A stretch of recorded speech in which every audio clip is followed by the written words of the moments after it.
Hello everyone. तो आज के इस लेक्चर में जैसा कि मैंने पहले बताया था कि हम लोग क्वेश्चन डिस्कस करेंगे और क्वेश्चन बेसिकली कहाँ से होंगे, सिंगल फेज रेक्टिफायर से होंगे। अब इसमें कुछ हाफ वेव रेक्टिफायर्स के भी आएंगे। एक क्वेश्चन जो हमने पिछले लेक्चर्स में नहीं किया था वो अभी करेंगे और उसके बाद हम जितने मैक्सिमम जो क्वेश्चंस होंगे हमारे single phase full wave rectifiers के होंगे। एक और चीज़ मैं बता दूं कि अगर जिनके पास कैलकुलेटर अभी नहीं है जल्दी से वो अपना कैलकुलेटर लेकर बैठ जाए, क्योंकि कैलकुलेटर की काफ़ी ज़रूरत पड़ने वाली है ना। और चलिए फिर स्टार्ट करते हैं हमारा सेशन, जो कि हमारा प्रॉब्लम सेशन है based on the rectifiers. Okay, तो फर्स्ट क्वेश्चन है आपके स्क्रीन पर, जल्दी बताओ। 30 seconds will be more than enough. आपको क्या निकालना है? इनपुट पावर फैक्टर निकालना है। Single phase full wave bridge rectifier है आपका। लोड में इंडक्टेंस एंड और एक लोड टर्मिनल है जिसमें कुछ दिया नहीं गया है एक्चुअली, बट ये मेंशन किया गया है कि the a fully controlled converter bridge fits a highly inductive load with ripple free load current। इसका मतलब जैसे ही यहाँ पर आपको दिखा कि इंडक्टिव लोड है और रिपल फ्री करंट है, इसका मतलब क्या हो गया कि जो लोड करंट है वो क्या है, हमारी कांस्टेंट है। तो आप जल्दी से बताओ, ऐसा हमने किया हुआ था थ्योरी में।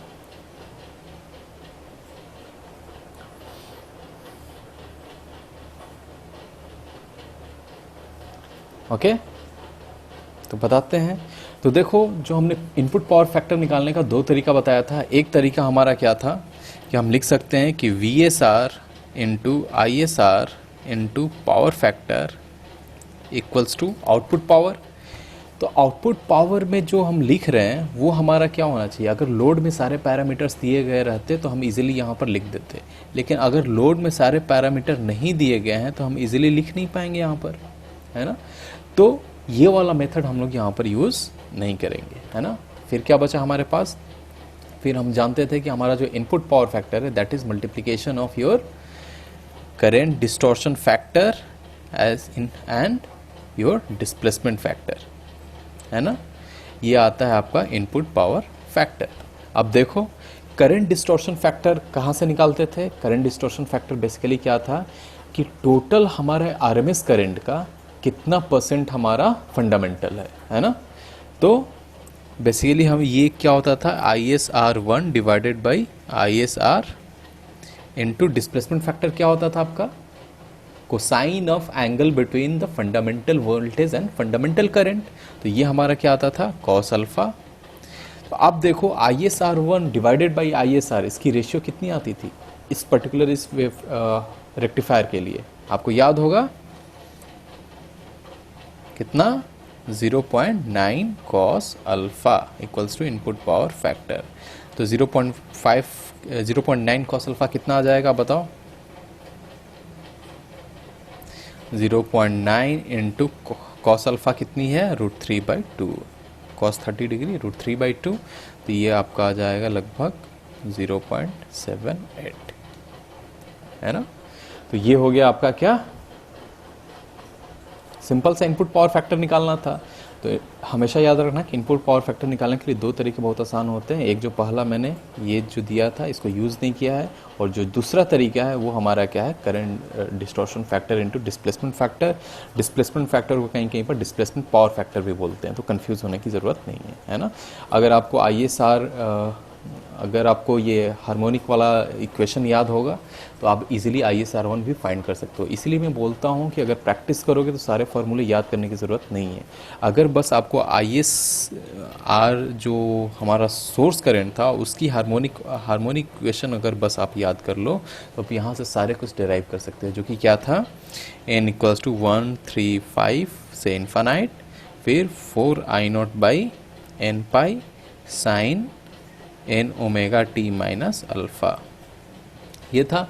तो अगर ये चीज़ आपको याद है उसके बाद आप इजीली डिराइव कर सकते हो। तो हमेशा याद रखना कि जहाँ भी रेक्टिफायर या इन्वर्टर में स्क्वायर वेव फॉर्म आ रहा है उसका हार्मोनिक एनालिसिस जानना बहुत ज़रूरी है। अगर वो इक्वेशन आप याद कर ले रहे हो उसके बाद आपको कोई दिक्कत आई थिंक नहीं होगी, है ना। काफ़ी आसान सा क्वेश्चन था। आगे बढ़ते हैं। अब ये बताओ, काफ़ी इंटरेस्टिंग क्वेश्चन।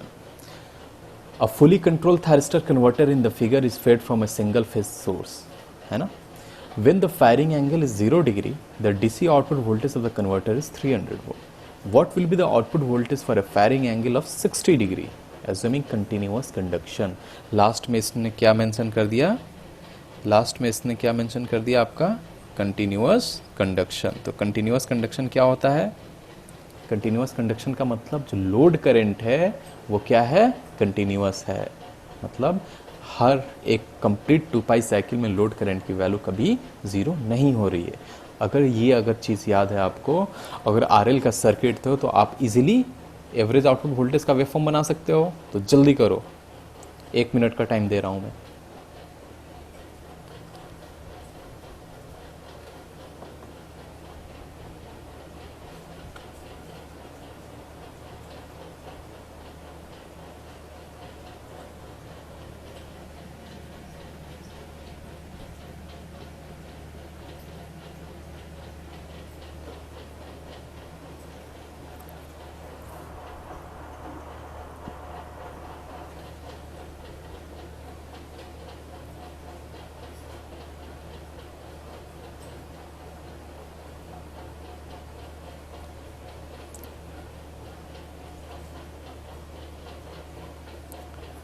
ठीक है, अभी तक जिनका बनने वाला होगा पता चल गया होगा कि एग्जैक्टली क्या करना है. जिनका नहीं बन रहा वो देखते हैं. क्या क्या हमारे पास इंफॉर्मेशन गिवन है. ये फुली कंट्रोल थायरिस्टर है. फुली कंट्रोल मतलब चारों के चारों जो हमारे थायरिस्टर्स हैं, है ना. अगर यही हाफ कंट्रोल बोलता या सेमी कंट्रोल बोलता तो क्या हो जाता कि 2 डायोड आ जाते, 2 थायरिस्टर आते. अभी हमने पढ़ा नहीं है वो चीज़, हम लोग अगले लेक्चर में वो सब सारी चीज़ें करेंगे, है ना. उसके बाद बोला है कि when the firing angle is 0 degree, मतलब अगर अल्फा की वैल्यू 0 डिग्री है तो DC output voltage of the converter is 300. DC output voltage मतलब एवरेज आउटपुट वोल्टेज. तो एवरेज आउटपुट वोल्टेज हमारा कितना है? 300 वोल्ट, है ना.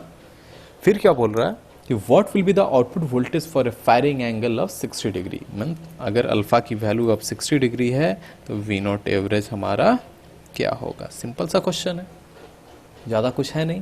तब देखो इसको सॉल्व कैसे करेंगे. अगर फिर मैं बोल रहा हूँ कि वेवफॉर्म ड्रॉ करना काफ़ी इंपॉर्टेंट है. अगर आपको फार्मूले नहीं याद हैं, आपको लोड का बस पता है, आपको सर्किट पता है, तो आप इजीली फार्मूला वेवफॉर्म ड्रॉ कर सकते हो. कैसे देखना. हमको क्या पता है कि करंट हमारा कंटिन्यूअस है ना. पहला इंफॉर्मेशन है करंट अगर कंटिन्यूअस है और लोड हमारा क्या है? आरएल लोड है. तो कैसा वेवफॉर्म आता है याद करो.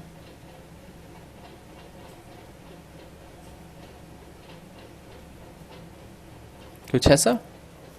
अब इसका जो एवरेज आउटपुट वोल्टेज निकालते हैं, कैसे निकालते हैं? V naught average equals to 1/पाई, कहाँ से कहाँ तक? अल्फा से pi plus alpha V M sine omega t d omega T.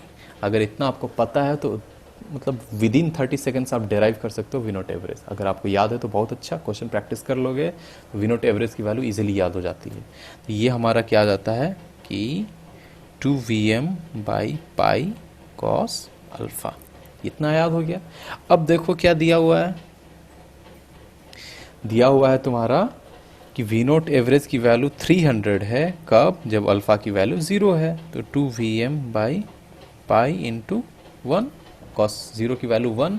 यहाँ से हम लोग Vm क्या निकाल सकते हैं? 300 पाई डिवाइडेड बाई 2 यानी 150 पाई वोल्ट्स. ये आ गया. अब फिर क्या करना है? फिर अल्फा की वैल्यू 60 पुट कर दो, वी नोट एवरेज निकाल लो, है ना. तो अब अल्फा की वैल्यू 60 पुट करने के लिए क्या हो जाएगा हमारे पास? V naught average equals to 2Vm. 2 into V m की वैल्यू कितनी है? 150 pi divided by pi into cos alpha. Cos alpha की वैल्यू 60 डिग्री यानी 1/2. देखो 1 कैंसिल हो, ये कैंसिल हो गया. तो ये कितना आ गया? 150 वोल्ट, है ना. तो देखो हमारा ऑप्शन क्या था. ऑप्शन में हमारे क्या क्या थे? 150 वोल्ट, 210 वोल्ट, 300 वोल्ट, 105 वोल्ट. कौन सा ऑप्शन सही होगा? हमारा 150 वोल्ट, है ना. A option. कोई दिक्कत नहीं हुई किसी को? कोई भी दिक्कत हो तो आप कमेंट बॉक्स में लिखो. इसके बाद जस्ट हम लोग गूगल मीट करेंगे, उसमें सारा चीज़ें डिस्कस करेंगे. Now again next question. Within 15 seconds,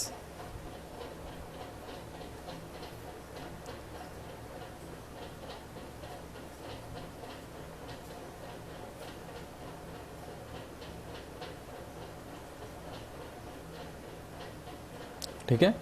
तो क्वेश्चन है हमारा कि when the firing angle alpha of a single phase fully controlled rectifier, ये चीज़ें पढ़ना काफ़ी ज़रूरी है कि फुली कंट्रोल्ड है या हाफ कंट्रोल्ड है, क्योंकि बहुत सारी चीज़ें इस पर डिफरेंट हो जाती हैं, है ना। तो ये चीज़ें याद करना, मतलब कंसिडर करना काफ़ी इंपॉर्टेंट है। हर एक पॉइंट को अच्छे से रीड करो। फुली कंट्रोल्ड रेक्टिफायर मतलब चारों थायरिस्टर होंगे। Feeding a constant DC current, मतलब कांस्टेंट डीसी करंट मतलब जो लोड करंट है वो हमारा क्या है, कांस्टेंट है। लोड करंट मतलब कांस्टेंट हो गया, कैसा, कुछ ऐसा, है ना, आई नोट। फिर क्या बोल रहा है, into a load is 30 degree, मतलब अगर अल्फा की वैल्यू बोल रहा है वो क्या 30 डिग्री है। फिर क्या बोल रहा है, the displacement power factor of the rectifier. तो डिस्प्लेसमेंट पावर फैक्टर क्या था कि cosine of angle between the fundamental voltage and the fundamental current. हमारा वोल्टेज तो फंडामेंटल ही है, V M sine omega T है, लेकिन अगर करंट कांस्टेंट होती ही तो करंट में ढेर सारे हार्मोनिक्स भी आते थे, लेकिन जो फंडामेंटल कितने डिग्री से फेज डिफरेंस रखता था, अल्फा से। तो ये हमारा डिस्प्लेसमेंट पावर फैक्टर, या कहीं कहीं पर डिस्प्लेसमेंट फैक्टर भी बोलते हैं इसको, ये कितना हो जाएगा, cos alpha. Cos alpha means √3/2। Simple, कोई दिक्कत नहीं होना चाहिए। अब आते हैं नेक्स्ट क्वेश्चन, जल्दी 20 सेकेंड्स।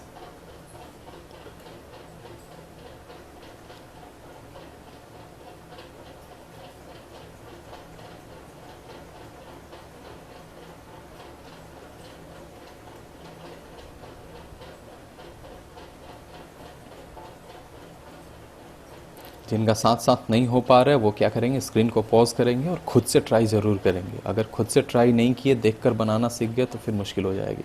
खुद से ट्राई करो, और फर्स्ट अटैम्प्ट जो भी क्वेश्चन का लेना काफ़ी सीरियस लेना, क्योंकि फर्स्ट अटैम्प्ट ही मेन होता है।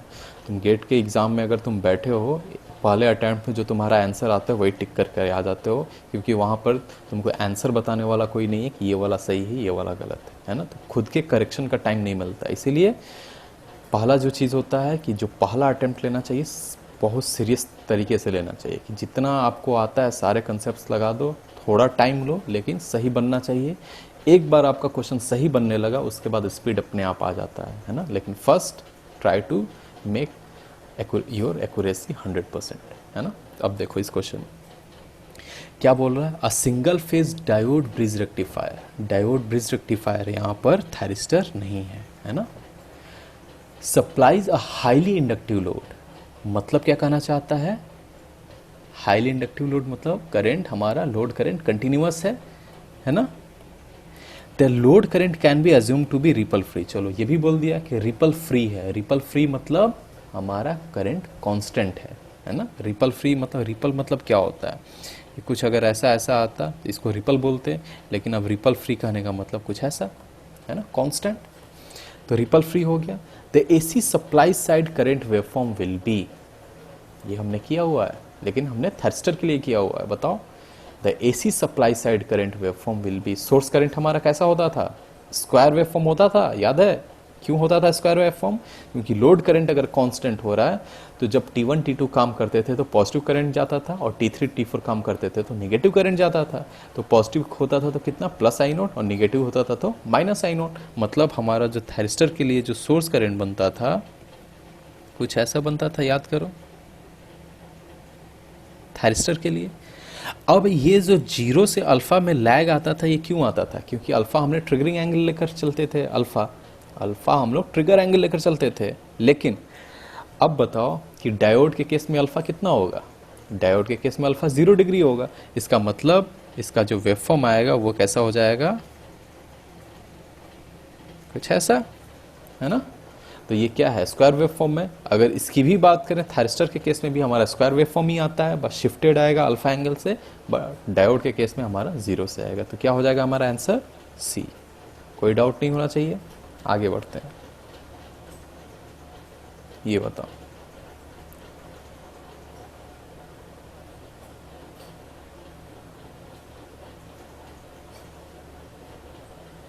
अब हमारा क्वेश्चन है, a single phase diode bridge rectifier shown in the figure, the load resistor is 50 ohm and the source voltage is 200 sin omega t. where omega equals to 2 pi into 50 radians per second. The power dissipated in the load resistor is. बहुत अगर तुम ऊपर ऊपर सोचो तो tough हो जाएगा, लेकिन हल्का सा डेप्थ में जाओ क्या एग्जैक्टली कहना चाहता है तो काफ़ी आसान क्वेश्चन है. चलिए सॉल्व करिए जल्दी से.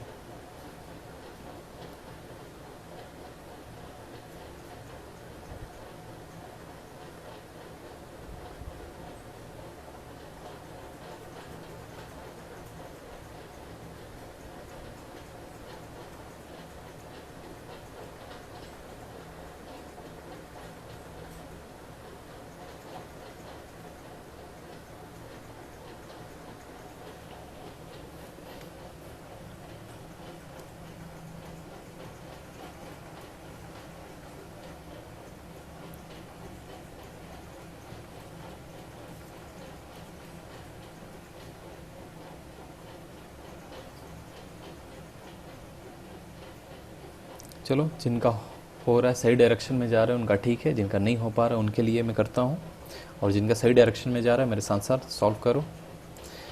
तो ये चीज़ जैसे ही आया, क्या क्वेश्चन बोल रहा है कि एक हमारा डायोड ब्रिज रेक्टिफायर दिया हुआ है, वैल्यूज़ दी गई हैं, तो आउटपुट पावर पूछ रहा है. आउटपुट पावर क्या होगा?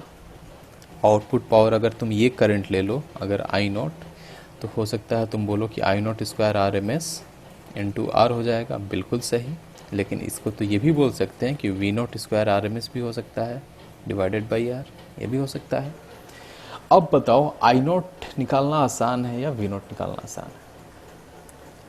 अगर आई नॉट निकालोगे तो तुमको आई नॉट की वैल्यू निकालनी पड़ जाएगी आई नॉट से चलोगे तो, लेकिन वी नॉट से चलोगे तो कुछ करना ही नहीं पड़ेगा. कैसे? कि कैसे ये देखना कि अगर मैं बोलूं कि ये डायोड ब्रिज रेक्टिफायर है तो इसका आउटपुट वोल्टेज कैसा आएगा?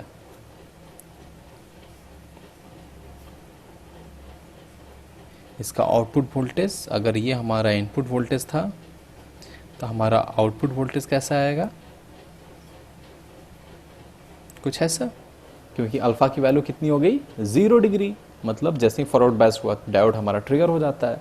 तो अगर ये हुआ तो इसमें आरएमएस वैल्यू क्या आ जाएगा? अगर ये हमारा इसका 200 साइन ओमेगा टी वेवफॉर्म दिया गया है तो इसका आरएमएस वैल्यू कितना आ जाएगा? 200/√2. अब इसका आरएमएस वैल्यू बताओ नीचे वाले का. कभी भी ऐसा वेवफॉर्म आया जो कि मतलब एक में हमारा पॉजिटिव नेगेटिव टर्म दोनों है, पॉजिटिव हाफ नेगेटिव हाफ दोनों है, दूसरे में क्या है सिमिलर चीज़ है बट दोनों क्या है पॉजिटिव हाफ में, तो कभी भी ऐसे चीज़ का आरएमएस वैल्यू एग्जैक्टली सेम आता है. कैसे? ये याद करो, मैंने बताया था स्क्वायर वेव फॉर्म में कि अगर ये है तुम्हारा स्क्वायर वेव फॉर्म, या फिर अगर तुम्हारा ये 2 था, 2 यूनिट था, ये भी 2 यूनिट था, और एक वेव फॉर्म हमारा ऐसा है कुछ 2 यूनिट, तो इन दोनों का एवरेज आरएमएस वैल्यू सेम आएगा. क्यों आता है ऐसा? क्योंकि आरएमएस वैल्यू में क्या करते हैं हम, स्क्वायर करते हैं. तो जैसे ही स्क्वायर करोगे जो निगेटिव था वो भी क्या हो गया? स्क्वायर होकर पॉजिटिव हो गया.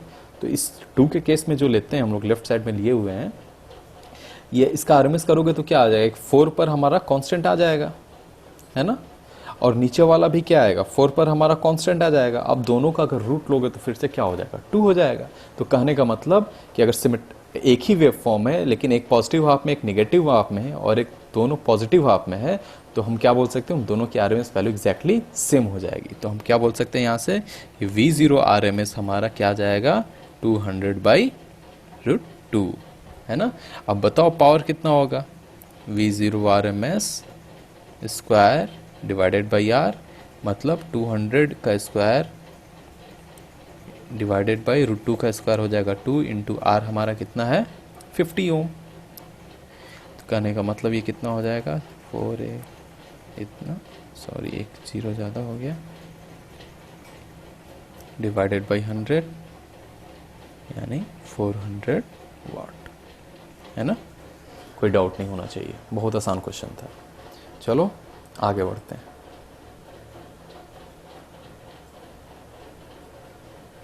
ये ट्राई करो. आरई लोड है हमारा, हमने सीधा सीधा पढ़ा था. आरई लोड है, आर ई लोड है, इसका एवरेज करंट कैसे निकालेंगे, एवरेज वोल्टेज कैसे निकालेंगे?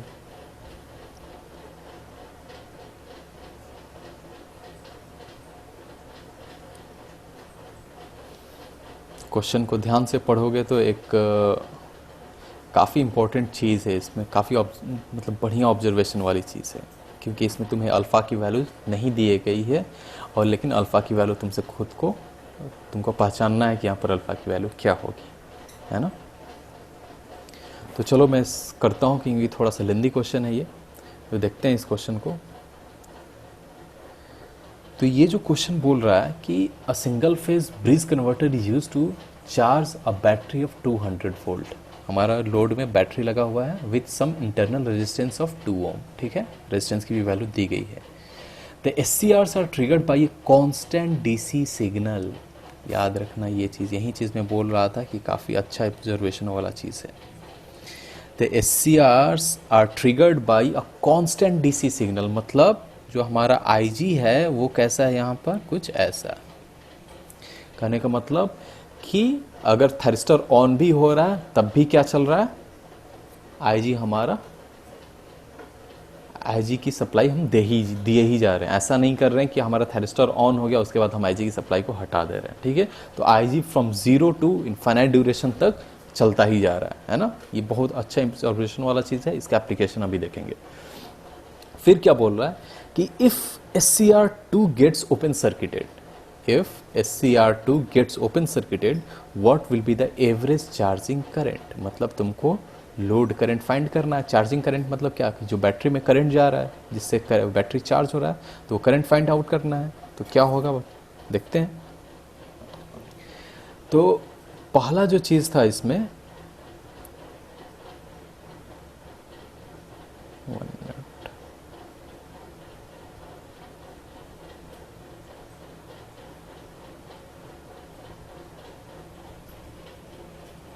ठीक है, कि जैसे हमने बताया था कि जब भी लोड आर ई रहे तो पहला चीज़ क्या चेक करोगे कि जो हमारा ई का वैल्यू है वो हमारा पीक इनपुट वोल्टेज से कम है या ज़्यादा है। तो देखो इनपुट में हमारा 230 वोल्ट RMS है, और आउटपुट में हमारा ये ई हमारा क्या 200 वोल्ट है। इसका मतलब क्या, ठीक है, अभी तक इसमें कोई दिक्कत नहीं है।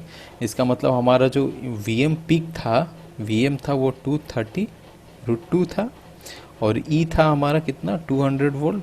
इसका मतलब VM इज ग्रेटर देन ई है, इसका मतलब हमारा थर्स्टर रेक्टिफायर काम करेगा, है ना। पहला जो चीज़ यही होता था हमें। अब फिर बोल रहा है कि SCR2 गेट्स ओपन सर्किटेड। अब जैसे ही SCR2 गेट ओपन सर्किटेड हुआ, इसका इक्विवेलेंट सर्किट बनाओ। तो इक्विवेलेंट सर्किट बनेगा तो ये क्या हो जाएगा, यहाँ पे एक SCR, यहाँ पे एक SCR, यहाँ पे ये हो गया ओपन सर्किट, ये हमारा एक SCR,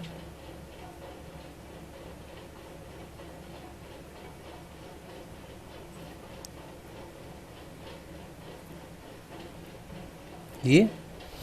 अब बताओ कि अगर हमारा कुछ ऐसा आ गया तो क्या किस किस थायरिस्टर से करंट फ्लो करेगा। ये जो लोड करंट फ्लो करेगा वो अब कहाँ से केवल फ्लो कर सकता है। तो देखो लोड करंट फ्लो करने का अब केवल और केवल एक ही पाथ है जो हम ब्लू लाइन से दिखा रहे हैं। क्या इसके अलावा किसी और पाथ से लोड करंट फ्लो कर सकता है? क्या यहाँ से या फिर यहाँ इस थायरिस्टर से लोड करंट पास करेगा? जी नहीं करेगा। फिर तो अगर हम इक्विवेलेंट सर्किट ड्रॉ करें फिर से इफेक्टिव इक्विवेलेंट सर्किट, तो हमारा एक सोर्स आ जाएगा, एक हमारा ये थायरिस्टर, इसका कोई मतलब नहीं, इसको हम हटा देते हैं। इसका ये तो खुद क्वेश्चन से ही हटा दिया है, तो हमारा क्या बन गया, कुछ ऐसा। रेजिस्टेंस को ऊपर रखो या नीचे रखो कोई इफेक्ट नहीं आने वाला है, तो उसमें आप सोचना मत। ये आ गया। तो अब ये सर्किट क्या हो रहा है, बोल सकते हैं कि हाफ वेव रेक्टिफायर है। हाफ वेव रेक्टिफायर है क्योंकि करंट का पाथ एक ही है। अब हाफ वेव रेक्टिफायर है, लोड हमारा RE है, तो आप जानते हो कैसे इसको सॉल्व करना है। हमारा वेवफॉर्म कैसा आता था, हमारा वेवफॉर्म आता था कुछ ऐसा। करंट का वेवफॉर्म क्या आता था, कुछ ऐसा, ठीक है। अब करंट का इक्वेशन निकालने जाओ तो क्या लिख सकते हैं हम लोग, हमको करंट फाइंड करना है। करंट फाइंड करना है उससे पहले हमको करंट का इक्वेशन तो ठीक है पता चल जाएगा, क्योंकि करंट का इक्वेशन हमारा आई ऑफ टी की अगर बात करें तो हम क्या बोल सकते हैं, V M sine omega T minus E divided by R, यही हमारा करंट आएगा। लेकिन अब हमको ये पता करना पड़ेगा कि theta one and theta two हमारा कितना होगा, और theta one and theta two हमको कैसे पता चलेगा। तो ये क्या बोल के रखा है स्टेटमेंट, देखो यहाँ क्वेश्चन में कि the SCRs are triggered by a constant DC signal, मतलब एक कांस्टेंट डीसी सिग्नल कुछ ऐसा से हमारा ट्रिगर किया हुआ है। तो कहने का मतलब कि अगर हम ऑलवेज गेट सिग्नल प्रोवाइडेड है तो जैसे ही हमारा थायरिस्टर फॉरवर्ड बायस्ड होगा वैसे ही ये ऑन हो जाएगा। तो हमको बस देखना है कि हमारा थायरिस्टर फॉरवर्ड बायस्ड कब होता है, तो फॉरवर्ड बायस्ड हमारा कब हो रहा है, थीटा वन पर। तो थीटा वन पर देखो फिर, तो थीटा वन पर कैसे इक्वेट कर, थीटा वन को कैसे निकालते हैं, फिर हम बोल सकते हैं कि V M sine theta one equals to हमारा कितना आ जाएगा, ई। तो theta one equals to sine inverse E by V m, है ना। अब देखो ये कितना है, साइन इनवर्स ई की वैल्यू कितनी है 200, ये कितना है हमारा 230√2। तो फाइंड आउट करो कितना डिग्री आ रहा है जल्दी से, ये तुम्हारा आ जाएगा अप्रॉक्स 37.61 डिग्रीज, है ना। तो ये तुमको पता चल गया थीटा वन। थीटा टू कैसे निकाल सकते हैं कि थीटा टू क्या होता था, pi minus theta one due to symmetricity. तो पाई हमारा, पाई माइनस थीटा वन हमारा, इसको ऐसे ही रहने दो, पाई इक्वल्स टू, इसका यूज़ पाई माइनस थीटा वन से ही कर लेंगे, है ना। अब चीज़ देखो, अब ये अगर दोनों चीज़ निकल गया तो आई नोट एवरेज कैसे निकालते थे,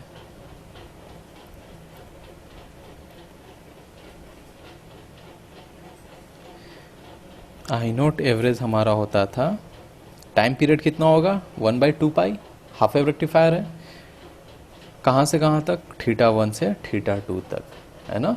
और इक्वेशन क्या था, V M sine omega T minus E divided by R two d omega T, है ना। अब जल्दी से इसको इंटीग्रेट करो जल्दी, ये हो गया हमारा V m minus cos omega t, कहाँ से थीटा वन से थीटा टू तक, माइनस ई, ये क्या हो जाएगा theta two minus theta one, और ये हो गया आपका इक्वेशन, और डिवाइडेड बाई आर था तो यहाँ पे आर हम लोग लिख सकते हैं। ये कितना आ गया 1/2πr। अब देखो V m into cos theta one minus cos pi plus theta one, sorry pi minus theta one, ये आता था minus E theta two pi minus theta one minus theta one, है ना, सॉरी।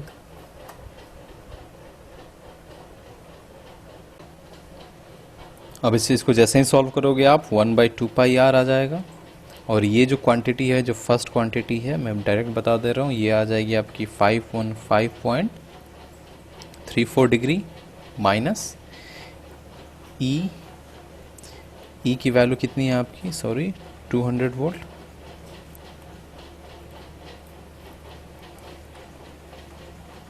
और ये हमारा कितना है। यहाँ पे एक चीज़ काफ़ी ध्यान देने वाली बात है, यहाँ पे एक चीज़ बहुत ध्यान देने वाली बात है कि जो भी 200 में मल्टीप्लाई कर रहे हैं हम लोग, वो किस चीज़ में होना चाहिए, रेडियन में होना चाहिए, डिग्री में होना चाहिए, काफ़ी इंपॉर्टेंट चीज़ है। तो हमको पता है कोई भी मैथमेटिकल ऑपरेशन करते हैं तो एंगल को हमेशा किस में लेकर चलते हैं, रेडियन में लेके चलते हैं। तो इसका मतलब आपको थीटा वन को किस में कन्वर्ट करना पड़ेगा, रेडियन में कन्वर्ट करना पड़ेगा। अगर आप डायरेक्ट डिग्री से, अगर मैं पाई की जगह पे 180 डिग्री माइनस 2 थीटा वन कर देता तो थीटा वन की वैल्यू 36.7 डिग्री रख देता और कैलकुलेट कर देता, तो फिर वो गलत हो जाता, क्योंकि नॉर्मल मैथमेटिक्स में हम लोग रेडियन ही लेकर चलना होता है, अदरवाइज सही नहीं होगा। तो फिर हम क्या करेंगे, इसको रेडियन में चेंज कर देंगे, मतलब ये जो θ1 है उसको रेडियन में चेंज कर देंगे, और जो हमारा फाइनल वैल्यू आएगा हम उस चीज़ को लिख रहे हैं कि 1/2πr इंटू 515.34 डिग्री माइनस ये आ जाएगा आपका 200 इंटू 1.83 रेडियन, है ना। और ये टोटल सॉल्व होके आ जाएगा आपका 149.51 डिवाइडेड बाई 4π, तो ये आपका हो जाएगा 11.9 एम्पियर, है ना। थोड़ा कॉम्प्लेक्स क्वेश्चन था लेकिन जानना बहुत ज़रूरी था, बहुत सारी चीज़ें थी यहाँ पर गौर करने वाली, कि अगर हमारा कांस्टेंट गेट ट्रिगरिंग दे रहा है तो क्या होगा, जिस पॉइंट पर थायरिस्टर हमारा फॉरवर्ड बायस्ड है उसी पॉइंट पर हमारा ऑन हो जाएगा, ठीक है। दूसरी बात, अगर थायरिस्टर कोई भी एक ब्रिज रेक्टिफायर में कोई भी एक डिवाइस खराब हो जाता है तो फुल वेव से हट के हाफ वेव रेक्टिफायर बन जाता है ना। काफ़ी इंपॉर्टेंट चीज़ दोनों है, ठीक है। तो चलिए फिर आगे चलते हैं। कोई डाउट नहीं होना चाहिए, अगर डाउट है तो आप डायरेक्ट पूछ सकते हो, कमेंट बॉक्स में लिखो, मैं बताऊंगा वहाँ पे। अब ये क्वेश्चन बनाओ, सिमिलर टू दैट क्वेश्चन है ये, मैं आपके लिए छोड़ देता हूँ, आपके पास ऑप्शंस हैं, आपके पास क्वेश्चन है।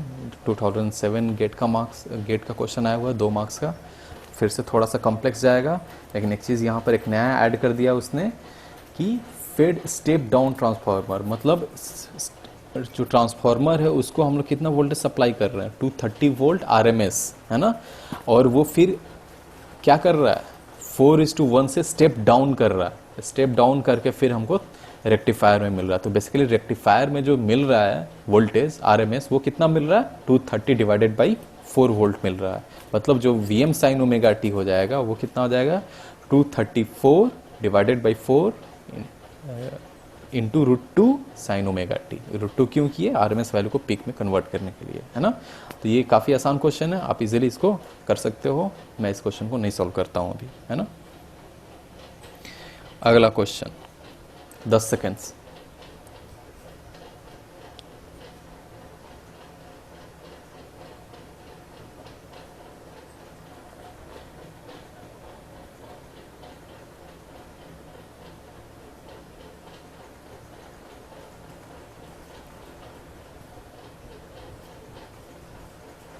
ठीक है, बन गया होगा आई थिंक। क्या बोल रहा है, single phase fully controlled bridge rectifier, fully control मतलब thyristors, 4 thyristors, supplies a load drawing constant and ripple free current. Constant मतलब तुम्हारा कांस्टेंट हो गया, आउटपुट जो लोड करंट आ गया वो फिक्स वैल्यू आ गई। If the triggering angle is 30 degree, alpha की वैल्यू कितनी दे दी, 30 degree, the input power factor IPF हमारा कितना होता है, 0.9 कॉस अल्फा, याद होना चाहिए single phase full bridge rectifier के लिए। तो 0.9 इंटू कॉस अल्फा की वैल्यू कितनी आएगी, 30 पर √3/2, ये √3/2 कितना आता है, 0.866 आता है, इंटू 0.9 कर दोगे तो समवेयर 0.78 के राउंड आएगा, और ये आपका ऑप्शन बी है ना। तो कोई डाउट नहीं होना चाहिए, काफ़ी आसान क्वेश्चन था, इसमें कुछ था ही नहीं। अब ये बताओ, दिमाग लगाना तभी बनेगा, दिमाग लगा दोगे ना तो, मतलब मैं बोल रहा हूँ 30 सेकंड्स का क्वेश्चन नहीं है ये, लेकिन अगर सारा कुछ चेक करने लग जाओगे तो फिर तो टाइम लगेगा थोड़ा। बताओ, 2018 का गेट में आया हुआ 1 मार्क का क्वेश्चन।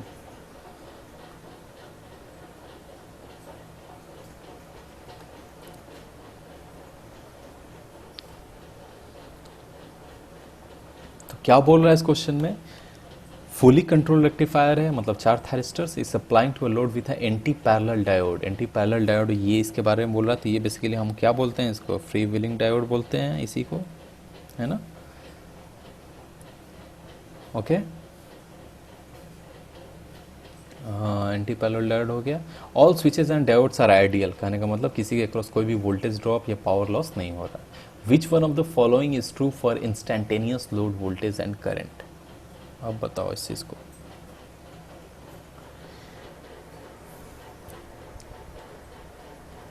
जो आउटपुट में आउटपुट वोल्टेज आएगा वो कैसा दिखेगा, single phase full bridge rectifier में अगर तुम फ्री व्हीलिंग डायोड लगा दे रहे हो तो आउटपुट वोल्टेज क्या है, कैसा दिखेगा।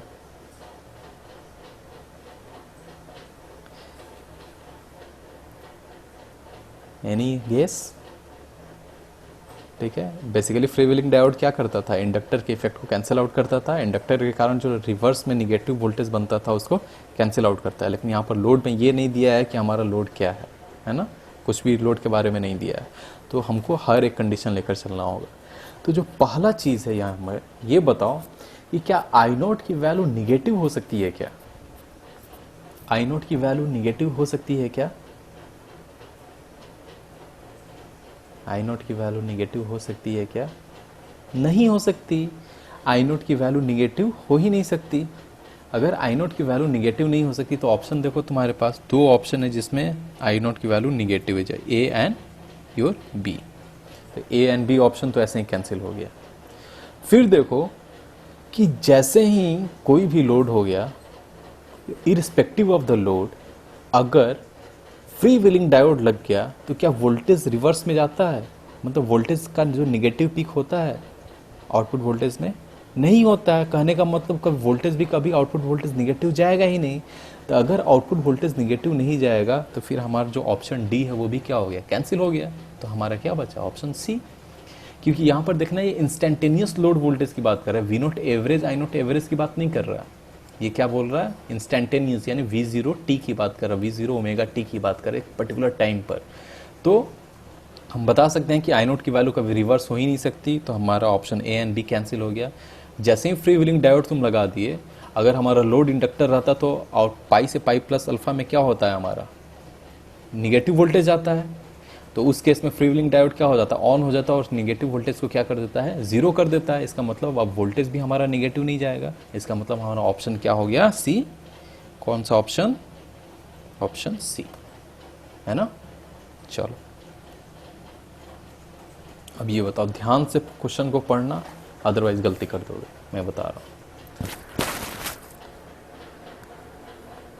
इन a single phase full wave control bridge rectifier, full wave controlled मतलब 4 thyristors, minimum output voltage and maximum output voltage are obtained at which conduction angle? अब आप बताओ।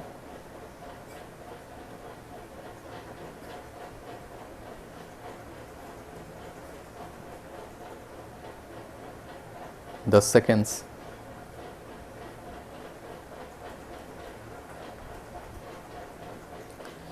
यहां पे एक चीज देखना, काफी इंपॉर्टेंट है। बोला है कि कंडक्शन एंगल, है ना। कंडक्शन एंगल मतलब कितना देर तुम्हारा थायरिस्टर काम कर रहा है। तो अब एक चीज बताओ कि अगर हमारा ये इनपुट वोल्टेज है ऐसा कुछ, तो आउटपुट वोल्टेज में वैल्यू कब आती है? आउटपुट वोल्टेज में वैल्यू कब आती है, जब हमारा कोई ना कोई थायरिस्टर काम कर रहा है। अगर थायरिस्टर काम ही नहीं करेगा तो फिर हमारा आउटपुट वोल्टेज क्या आ जाएगा, अगर आर एल है सपोज तो ज़ीरो हो जाएगा, आर एल ई है तो क्या हो जाएगा, ई हो जाएगा। अगर सपोज तुम्हारा आर एल ई लोड है तो हमारा आउटपुट वोल्टेज क्या हो जाएगा, ई हो जाएगा। कब, जब तुम्हारा थायरिस्टर कोई काम ही नहीं कर रहा है।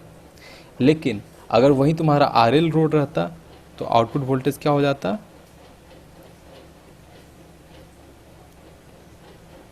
आउटपुट वोल्टेज उस टाइम ज़ीरो हो जाता, है ना। तो क्या पता चल रहा है कि अगर थायरिस्टर हमारा काम कर रहा है तो आउटपुट वोल्टेज में हमारा आउटपुट वोल्टेज नॉन ज़ीरो होगा। लेकिन अगर हमारा थायरिस्टर काम नहीं कर रहा है तो या तो ई हो जाएगा या तो ज़ीरो हो जाएगा। तो क्या लग रहा है कि कंडक्शन एंगल ज़्यादा होना चाहिए कम? ऑब्वियसली ज़्यादा होना चाहिए। तो कंडक्शन एंगल ज़्यादा होने से क्या होगा, आउटपुट वोल्टेज ज़्यादा होगा। और कंडक्शन एंगल ज़ीरो कर दो तो आउटपुट वोल्टेज ज़ीरो हो जाएगा। यानी मिनिमम और मैक्सिमम वैल्यू कब है, minimum and maximum value 0 degree and 180 degree पर, है ना। अगर यहीं पे मैं बोल देता कि फायरिंग एंगल, यहीं पे अगर बोल देता कंडक्शन एंगल की जगह अगर फायरिंग एंगल दे देता तो क्या होता। अगर 0 डिग्री फायरिंग एंगल दे रहे हो, इसका मतलब क्या हो रहा है कि जैसे ही वो फॉरवर्ड बेस्ट हो रहा है वैसे ही ट्रिगर हो जा रहा है। और अगर 180 डिग्री फायरिंग एंगल दे रहे हो, इसका मतलब थायरिस्टर तुम्हारा ट्रिगर ही नहीं हो रहा है। इसका मतलब क्या हो गया, अगर फायरिंग एंगल दे देता तो हमारा कौन सा ऑप्शन सही होता, ऑप्शन बी, है ना, ये ऑप्शन सही हो जाता। लेकिन कंडक्शन एंगल दिया है तो हमारा क्या ऑप्शन सही होगा, ए, है ना। आगे बढ़ते हैं।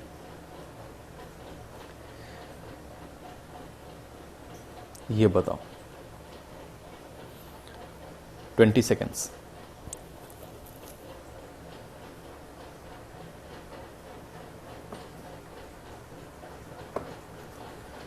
बोला है इन अ टू पल्स मतलब क्या? टू पल्स मतलब जो नॉर्मली फुल वेव रेक्टिफायर, क्योंकि फुल वेव आउटपुट पे हमारा कितने पल्स आ रहे हैं? 2 पल्स आ रहे हैं एक कंप्लीट साइकिल में, तो इसको कहीं कहीं पर टू पल्स ब्रिज कन्वर्टर भी बोल सकता है। अगर यही हाफ वेव रेक्टिफायर रहता तो क्या बोलता? 1 पल्स बोल देता है ना, सिंगल पल्स बोल देता है। तो अब आगे बढ़ते हैं। इन अ 2 pulse bridge converter with free wheeling diode, the width of the diode current pulse is, width of diode current pulse is. अब आप देखो एक चीज़ कि अगर हमारा ये था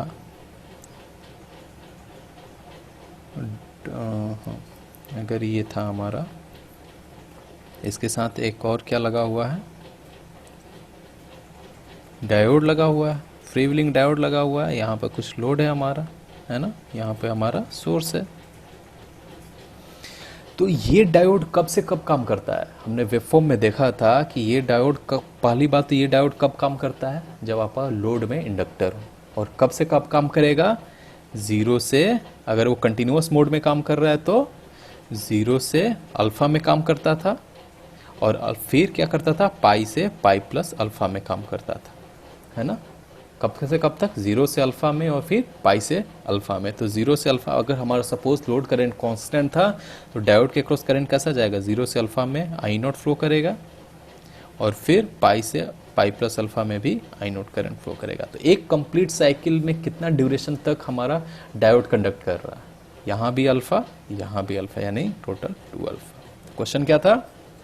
the width of the diode current pulse is, width of the diode current pulse is your twice of alpha d, है ना। काफी सिंपल क्वेश्चन, थोड़ा सा लॉजिकल। चलो लास्ट क्वेश्चन, काफी अच्छा क्वेश्चन है ये, जल्दी सॉल्व करो।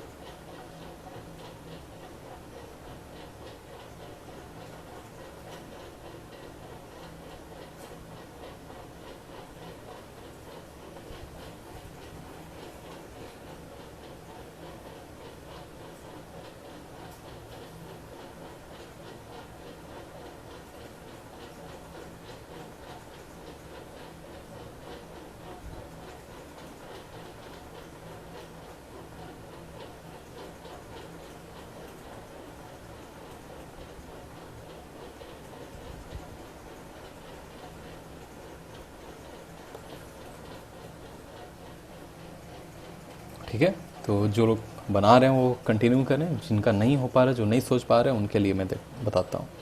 क्वेश्चन को ध्यान से पहले पढ़ना। Single phase full bridge converter with a free wheeling diode, है ना, fits an inductive load. Load हमारा कैसा है? इंडक्टिव है। The load resistance is 15.53 ohm and it has a large inductance providing constant and ripple free DC current. यानी question में mention क्या कर दिया कि तो तुम्हारा जो आउटपुट करंट है वो क्या है? कांस्टेंट करंट है ना। Input to converter is from an ideal 230 volt 50 hertz single phase source, है ना। For a firing delay angle of 60 degree the average value of diode current is. कौन सा डायोड? Free wheeling diode. तो मतलब हमको क्या निकालना है? फ्री व्हीलिंग डायोड के अक्रॉस हमारा एवरेज करंट क्या हो रहा है, थ्रू जो है ना, फ्री व्हीलिंग डायोड के थ्रू जो करंट पास कर रहा है उसकी एवरेज वैल्यू निकालनी है। तो अब यहाँ पे देखना, पहला जो चीज़ आएगा कि फुल ब्रिज कन्वर्टर बना लो फ्री व्हीलिंग डायोड के साथ। अच्छा, इसके बाद एक छोटा सा क्वेश्चन है, डोंट वरी।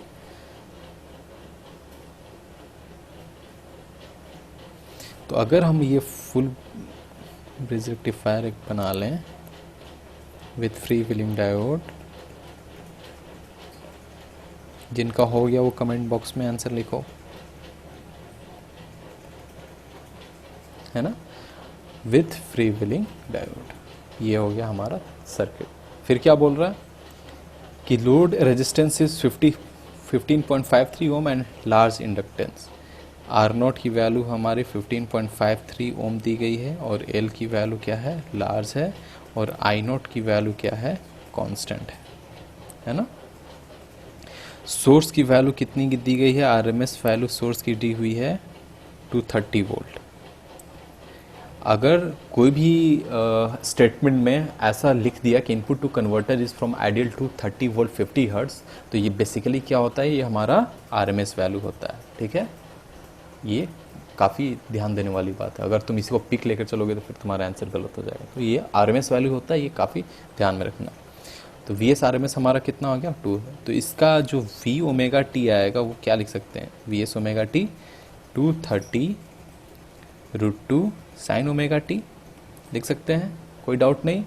फिर क्या बोल रहा है, for firing angle delay of 60 degree the average value of diode current, alpha की वैल्यू है 60 डिग्री। तो अभी जस्ट पिछले क्वेश्चन में हमने देखा कि फ्री व्हीलिंग डायोड कब से कब तक कंडक्ट करता है, 0 से अल्फा और फिर पाई से पाई प्लस अल्फा, इतना देर कंडक्ट करता है। अगर हमको इसकी वैल्यू मिल गई, ये अगर सपोज ये और ये जो करंट फ्लो करता है वो क्या था, आई नोट ही करता है। तो अगर हम आई नोट की वैल्यू निकाल दिए तो हम इसका एवरेज नहीं निकाल सकते। अगर आई नोट की वैल्यू निकाल दिए तो इसका एवरेज क्या हो जाएगा, अगर I free wheeling diode average current कितना हो जाएगा बताओ, I naught into alpha plus again ये भी हमारा क्या है आई नोट है, और कितना ड्यूरेशन अल्फा, मतलब I naught into alpha divided by total period कितना हुआ 2 पाई में। तो बेसिकली हमारा कितना आ गया कि 2 आई नोट अल्फा बाई 2 पाई, मतलब I note alpha by pi. हमें क्या क्या मालूम है यहाँ पर, आई नोट की वैल्यू अभी नहीं पता है, अल्फा हमको पता है 60 डिग्री और पाई तो ऑलरेडी नोन है, तो हमको बस आई नोट की वैल्यू निकालनी है। तो आई नोट की वैल्यू कैसे निकालेंगे, वी नोट एवरेज निकाल दो। लोड में हमारा क्या है, बस आर एन एल है, तो लोड में जो हमारा आर एन एल है तो वी नोट एवरेज हम इसको क्या लिख सकते हैं कि I naught average into R plus V L average, और वी एल एवरेज की वैल्यू क्या होती है 0, क्योंकि लोड हमारा क्या था कुछ ऐसा होगा प्लस माइनस वी नोट। तो इसके दोनों के क्रॉस जो वोल्टेज आएगा वही हमारा एवरेज आउटपुट वोल्टेज होगा। लेकिन हमको पता है कि इंडक्टर के क्रॉस एक कंप्लीट साइकिल में एवरेज वोल्टेज क्या होता है 0 होता है। तो V naught average equals to क्या हो गया, I naught average into R, मतलब आई नोट एवरेज की वैल्यू जो तुम्हारी आई वो क्या था कि V naught average divided by R, है ना, ये आ गया। बस आपको क्या निकालना है, वी नोट एवरेज निकालना है। वी नोट एवरेज निकालने के लिए क्या चाहिए, वेवफॉर्म चाहिए, या तुमको अगर वेवफॉर्म अगर समझ रहे हो तो डायरेक्ट फार्मूला, क्योंकि single phase full bridge rectifier है with R L load, freewheeling diode भी है लेकिन फ्रीव्हीलिंग डायोड है, ये याद रखना। तो अगर मैं वी नोट एवरेज की बात निकालूं तो वेवफॉर्म पहले देखो कैसा आएगा वी नोट एवरेज का।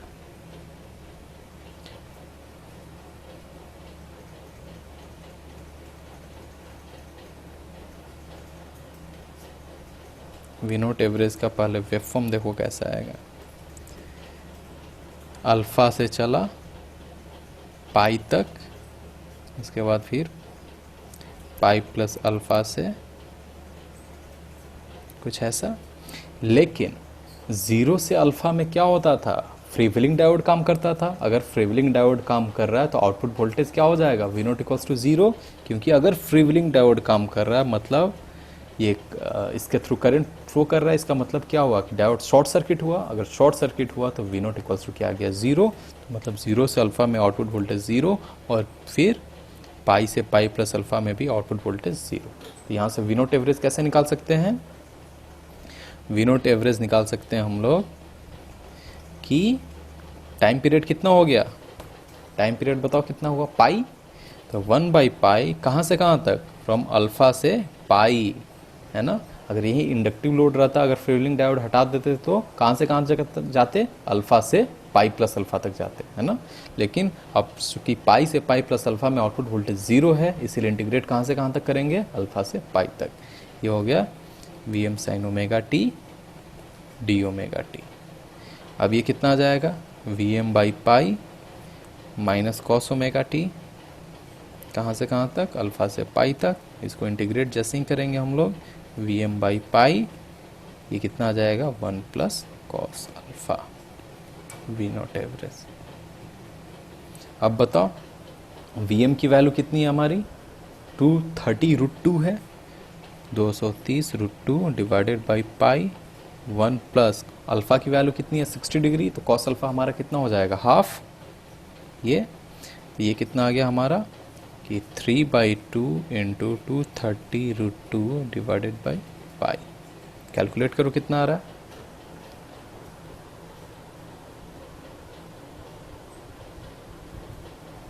तुम्हारा आ जाएगा ये 155.28 वोल्ट। तो हमारा वी नोट एवरेज आ गया। अगर वी नोट एवरेज आ गया तो फिर आई नोट एवरेज कितना आ जाएगा, ये आ जाएगा 155 इंटू 28 डिवाइडेड बाई योर कितना आर की वैल्यू क्या है, सॉरी आर की वैल्यू क्या है, देखो कितना दिया हुआ है आर की वैल्यू 15.53 ओम। 15.53 इक्वल्स टू हमारा आ जाएगा अप्रोक्सीमेट 10 एम्पियर्स। लेकिन ये क्या 10 एम्पियर आंसर होगा, नहीं, ये हमारा आ गया आउटपुट एवरेज करंट, है ना। आउटपुट में जो करंट फ्लो कर रहा है उसकी वैल्यू आ गई। लेकिन क्वेश्चन में क्या मेंशन कर दिया है कि जो आई नोट है वो क्या है, कांस्टेंट है, मतलब ये 10 एम्पियर पर कांस्टेंट है। अब देखो ऊपर जाओ, यहाँ पर जो मैंने सॉल्व किया हुआ है इसके लिए ये क्या है, अब आई नोट की वैल्यू ये 10 एम्पियर है, ये फिर 10 एम्पियर है। तो तुम्हारा यहाँ से अब पता चल जाएगा कि ये वैल्यू कितनी आ जाएगी, I naught into alpha by पाई।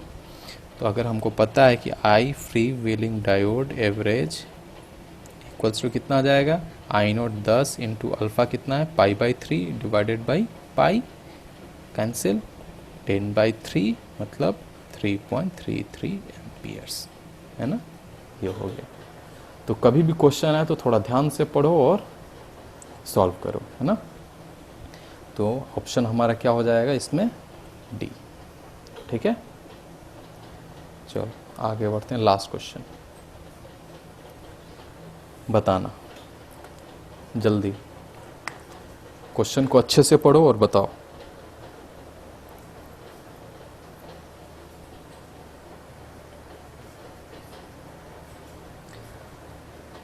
बोल रहा है क्वेश्चन कि a single phase 2 pulse converter, 2 pulse मतलब full wave rectifier, fits an RL load with insufficient smoothing but the conduction is continuous। insufficient smoothing मतलब क्या कि L की वैल्यू इतनी ज़्यादा नहीं है कि जो हमारा आउटपुट करंट है वो कांस्टेंट है। ठीक है, यहाँ पर आउटपुट करंट कांस्टेंट नहीं है, बस कंटिन्यूअस है ना।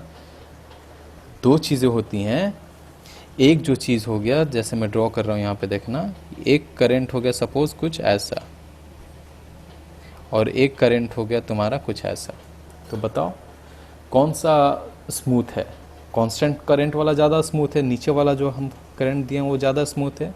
लेकिन ये बोल रहा है क्या कि इनसफिशिएंट स्मूथिंग है, मतलब लेकिन कंटिन्यूअस, कहने का मतलब कुछ ऐसा होगा, ज़ीरो को नहीं टच कर रहा है लेकिन कांस्टेंट भी नहीं है ना।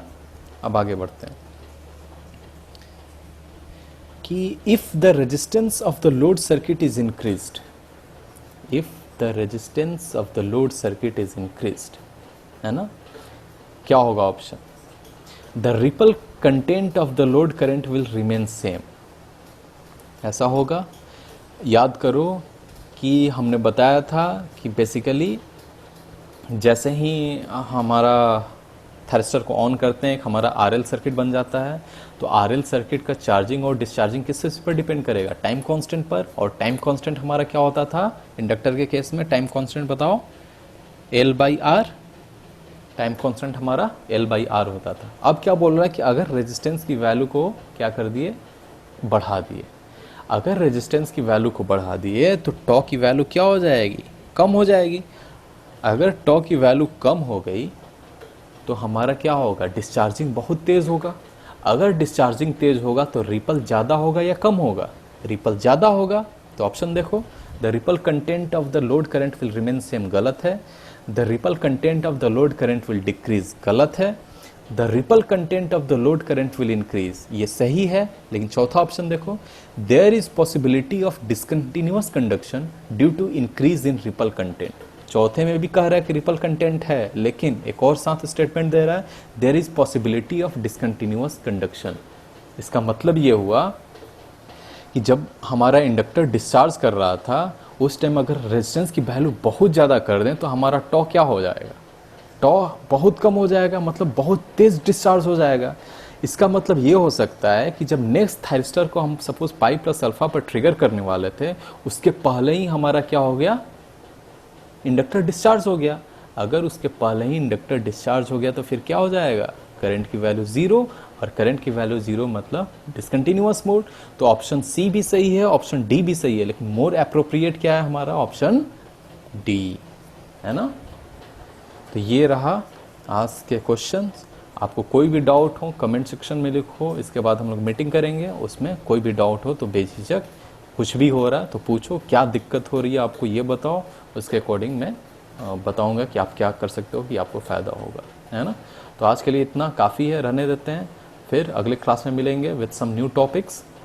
अभी हमारा क्या बाकी है, single phase full wave rectifier with discontinuous mode बाकी है, and single phase semi control rectifier बाकी है हमारा, ठीक है। तो वो अगले टॉपिक में हम लोग करेंगे, अगले दिन करेंगे। ओके, तब तक के लिए ओके, बाय बाय, टाटा।